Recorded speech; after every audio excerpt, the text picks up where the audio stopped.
जय श्री कृष्ण भक्तों। श्रीमद् भागवत महापुराण की भाव यात्रा एकादश स्कंद के 13वें अध्याय तक आ पहुंची है। इसमें हंस रूप से सनकादिकों को दिए हुए उपदेश का वर्णन किया गया। भगवान कहते हैं कि उद्धव, सत्व, रज और तम ये तीनों बुद्धि प्रकृति के गुण हैं, आत्मा के नहीं। सत्व के द्वारा रज और तम इन दो गुणों पर विजय प्राप्त कर लेनी चाहिए। तदनंतर सत्व गुण की शांत वृत्ति के द्वारा उसकी दया आदि वृत्तियों को भी शांत कर देना चाहिए। जब सत्व गुण की वृद्धि होती है तभी जीव की मेरे भक्ति रूप स्वधर्म की प्राप्ति होती है। निरंतर सात्विक वस्तुओं का सेवन करने से ही सत्वगुण की वृद्धि होती है और तब मेरे भक्ति रूप स्वधर्म में प्रवृत्ति होने लगती है। जिस धर्म के पालन से सत्वगुण की वृद्धि हो वही सबसे श्रेष्ठ है। वह धर्म रजोगुण और तमोगुण को नष्ट कर देता है। जब ये दोनों नष्ट हो जाते हैं तब उन्हीं के कारण होने वाला अधर्म भी शीघ्र ही मिट जाता है, नष्ट हो जाता है। शास्त्र, जल, प्रजाजन, देश, समय, कर्म, जन्म, ध्यान, मंत्र और संस्कार, ये 10 वस्तुएं यदि सात्विक हों तो सत्वगुण की, राजसिक हों तो रजोगुण की और तामसिक हों तो तमोगुण की वृद्धि करते हैं। इनमें से शास्त्रज्ञ महात्मा जिनकी प्रशंसा करते हैं वे सात्विक हैं, जिनकी निंदा करते हैं वे तामसिक हैं और जिनकी उपेक्षा करते हैं वे वस्तुएं राजसिक हैं। जब तक अपने आत्मा का साक्षात्कार तथा स्थूल सूक्ष्म शरीर और उनके द्वारा तीनों गुणों की निवृत्ति न हो तब तक मनुष्य को चाहिए कि सत्वगुण की वृद्धि के लिए सात्विक शास्त्र आदि का हिस्से बने, क्योंकि उससे धर्म की वृद्धि होती है और धर्म की वृद्धि से अंतःकरण शुद्ध होकर आत्म तत्व का ज्ञान होता है। भैंसों की रगड़ से आग पैदा होती है और वह उसके सारे वन को जलाकर शांत हो जाती है। वैसे ही यह शरीर गुणों के वैषम्य से उत्पन्न हुआ है।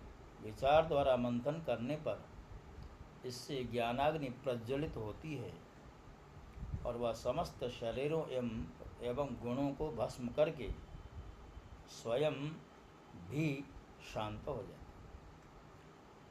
उद्धव जी प्रश्न करते हैं, भगवान प्रायः सभी मनुष्य इस बात को जानते हैं कि विषय विपत्तियों का घर है,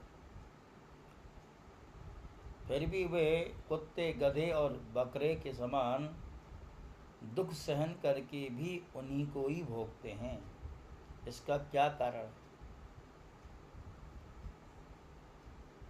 भगवान कहते हैं कि उद्धव, जीव जब अज्ञानवश अपने स्वरूप को भूलकर हृदय से सूक्ष्म स्थूल आदि शरीरों में अहम बुद्धि कर बैठता है, जो कि सर्वथा भ्रम ही है, तब उसका सत्व प्रधान मन घोर रजोगुण की ओर झुक जाता है, उसमें व्याप्त हो जाता है। बस जहाँ मन में रजोगुण की प्रधानता हुई कि उसमें संकल्प विकल्पों का तांता बंध जाता है। अब वह विषयों का चिंतन करने लगता है और अपनी दुर्बुद्धि के कारण काम के फंदे में फंस जाता है, जिससे फिर छुटकारा होना बहुत ही कठिन है। अब वह अज्ञानी कामवश अनेकों प्रकार के कर्म करने लगता है और इंद्रियों के वश होकर यह जानकर कि भी कि इन कर्मों का अंतिम फल दुख ही है, उन्हीं को करता है। उस समय वह रजोगुण के तीव्र वेग से उत्पन्न तीव्र वेग से अत्यंत मोहित हो जाता। यद्यपि विवेक पुरुष का चित्त भी कभी कभी रजोगुण और तमोगुण के वेग से विक्षिप्त होता है, तथापि उसकी विषयों में दोष बुद्धि दृष्टि बनी रहती, इसलिए वह बड़ी सावधानी से अपने चित्त को एकाग्र करने की चेष्टा करता है। साधक को चाहिए कि आसन और प्राणवायु पर विजय प्राप्त कर अपनी शक्ति और समय के अनुसार बड़ी सावधानी से धीरे धीरे मुझ में अपना मन लगावे और इस प्रकार अभ्यास करते समय अपनी असफलता देखकर तनिक भी ऊबे नहीं, बल्कि और भी उत्साह से उसी में जुड़ जाए। हे उद्धव, मेरे शिष्य सनकादि परमर्षियों ने योग का यही स्वरूप बताया है कि साधक अपने मन को सब ओर से खींचकर विराट आदि में नहीं, साक्षात मुझ में ही पूर्ण रूप से लगा दे। उद्धव जी कहते हैं, भगवान आपने जिस समय जिस रूप में सनकादि परमर्षियों को योग का आदेश दिया था, उस रूप को मैं जानना चाहता हूँ। भगवान कहते हैं कि उद्धव, सनकादि परमर्षि ब्रह्मा जी के मानस पुत्र हैं। उन्होंने एक बार अपने पिता से योग की सूक्ष्म अंतिम सीमा के संबंध में इस प्रकार प्रश्न किया था। परमर्षियों ने पूछा, पिताजी, चित्त गुणों अर्थात विषयों में घुसा ही रहता है और गुण भी चित्त के एक एक वृत्ति में प्रविष्ट रहते हैं, अर्थात चित्त और गुण परस्पर में मिले जुले ही रहते हैं। ऐसी स्थिति में जो पुरुष इस संसार सागर से पार होकर मुक्ति पद प्राप्त करना चाहता है, वह इन दोनों को एक दूसरे से अलग कैसे कर सकता है?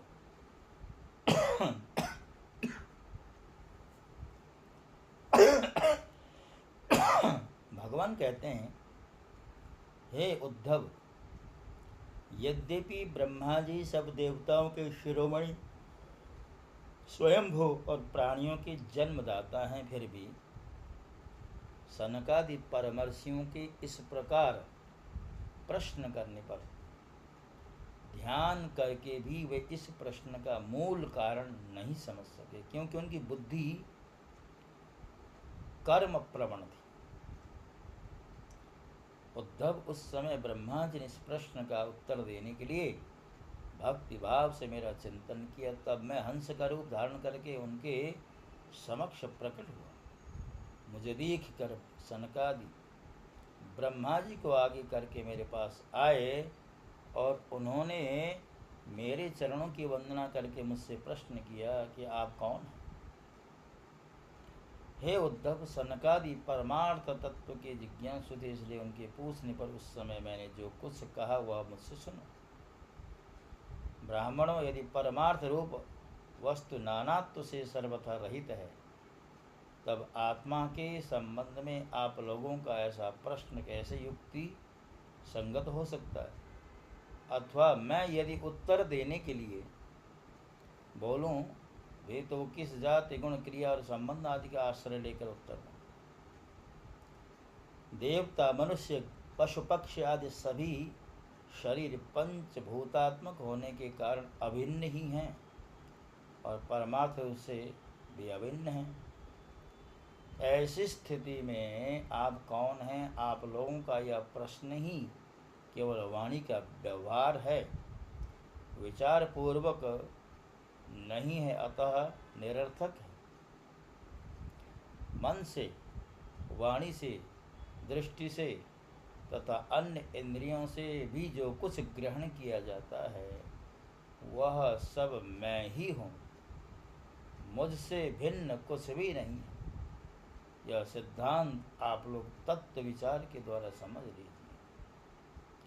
पुत्रों, यह चित्त चिंतन करते करते वो विषयाकार हो जाता है और विषय चित्त में प्रविष्ट हो जाता है, हो जाते हैं। यह बात सत्य है। तथापि विषय और चित्त दोनों ही मेरे स्वरूपभूत जीव के देह हैं, उपाधि हैं, अर्थात आत्मा का चित्त और विषय के साथ कोई संबंध है ही नहीं।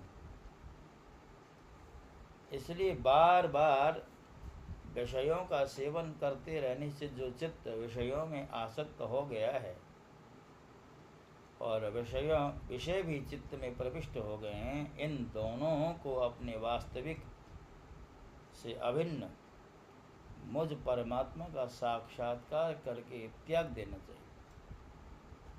जागृत, स्वप्न और सुषुप्ति ये तीनों अवस्थाएं सत्वादि गुणों के अनुसार होती हैं और बुद्धि की वृत्तियां हैं, सच्चिदानंद का स्वभाव नहीं।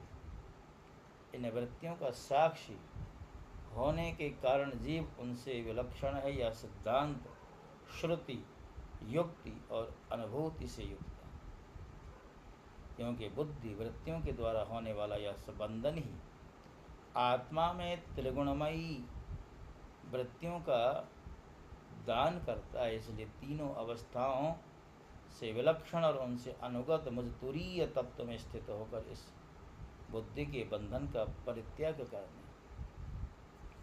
यह बंधन अहंकार की ही रचना है और यही आत्मा के परिपूर्णतम सत्य, अखंड ज्ञान और परमानंद स्वरूप को छिपा देता है। जब तक पुरुष की भिन्न भिन्न पदार्थों में सत्यत्व बुद्धि, अहम बुद्धि और मम बुद्धि युक्तियों के द्वारा निवृत्त नहीं हो जाती, तब तक वह अज्ञानी यद्यपि जानता है तथापि सोता हुआ सा रहता है। जैसे स्वप्नावस्था में जान पड़ता है कि मैं जाग रहा हूँ, आत्मा से अन्य देह आदि प्रतीयमान नाम रूपात्मक प्रपंच का कुछ भी अस्तित्व नहीं है। इसलिए उनके कारण होने वाले वर्णाश्रम आदि भेद, स्वर्ग आदि फल और उनके कारणभूत कर्म, ये सब के सब इस आत्मा के लिए वैसे ही मिथ्या हैं जैसे स्वप्नदर्शी पुरुष के द्वारा देखे हुए सब के सब पदार्थ। जो जागृत अवस्था में समस्त इंद्रियों के द्वारा बाहर दिखने वाले संपूर्ण क्षणभंगुर पदार्थों को अनुभव करता है और स्वप्नावस्था में हृदय में ही जागृत में देखे हुए पदार्थों के समान ही वासनामय विषयों का अनुभव करता है और सुषुप्ति अवस्था में उन सब विषयों को समेटकर उनके लय को का भी अनुभव करता है। वह एक ही है। ऐसा विचार कर मन की ये तीनों अवस्थाएं गुणों के द्वारा मेरी माया से मेरे अंश रूप जीव में कल्पित की गई है। यह जगत मन का विलास है, देखने पर भी नष्टप्राय है। अलात चक्र अर्थात लुकाइयों की बनेठी के समान अत्यंत चंचल और भ्रम मात्र है। ऐसा समझे, ज्ञाता और ज्ञेय के भेद से रहित यह ज्ञान स्वरूप आत्मा ही अनेक सा प्रतीत हो रहा है। इसलिए उस देहादि रूप दृश्य से दृष्टि हटाकर तृष्णा रहित इंद्रियों के व्यापार से हीन और निरीय होकर आत्मानंद के अनुभव में मग्न हो जाए। यद्यपि कभी कभी आहार आदि के समय यह देहादि के प्रपंच देखने में आता है, तथापि यह पहले ही आत्म वस्तु से अतिरिक्त और मिथ्या समझकर छोड़ा जा चुका। जैसे मदिरा पीकर उन्मत्त पुरुष यह नहीं जानता कि मेरे द्वारा पहना हुआ वस्त्र शरीर पर है या गिर गया, वैसे ही सिद्ध पुरुष जिस शरीर से उसने अपने स्वरूप का साक्षात्कार किया है वह प्रारब्धवश खड़ा है, बैठा है या दैववश कहीं गया है, आया है, नश्वर शरीर संबंधी इन बातों पर दृष्टि नहीं डाल। प्राण और इंद्रियों के साथ यह शरीर भी प्रारब्ध के अधीन है, इसलिए अपने आरंभक अर्थात बनाने वाले कर्म जब तक हैं तब तक उनकी प्रतीक्षा करता ही रहता है। परंतु आत्म वस्तु का साक्षात्कार करने वाला तथा समाधि पर्यंत योग में आरूढ़ पुरुष स्त्री धन आदि प्रपंच के सहित उस शरीर को फिर कभी स्वीकार नहीं करता। सनकादि ऋषियों, मैंने तुमसे जो कुछ कहा है वह सांख्य और योग दोनों का गोपनीय रहस्य है। मैं स्वयं भगवान हूँ। तुम लोगों को तत्व ज्ञान का उपदेश करने के लिए ही मैं यहाँ आया हूँ, तुम ऐसा समझो।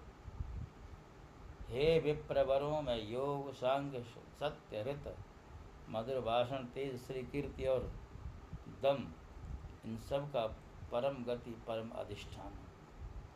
मैं समस्त गुणों से रहित हूँ और किसी की अपेक्षा नहीं रखता, फिर भी साम्य असंगता आदि गुण मेरा ही सेवन करते हैं, मुझ में ही प्रतिष्ठित हैं, क्योंकि मैं सबका हितैषी सुहृद प्रियतम और आत्मा हूँ।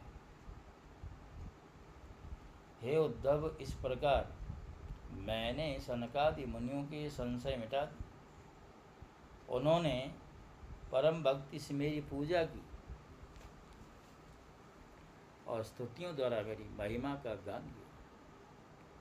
जब उन परमर्षियों ने भलीभांति मेरी पूजा की, स्तुति कर ली, तब मैं ब्रह्मा जी के सामने ही अदृश्य होकर अपने धाम में लौट आया। भक्तों, इसी के साथ साथ यह जो अध्याय है, या यूँ कहें इस अध्याय की जो श्रृंखला है, उसको यहाँ पर विश्राम दिया जा रहा है।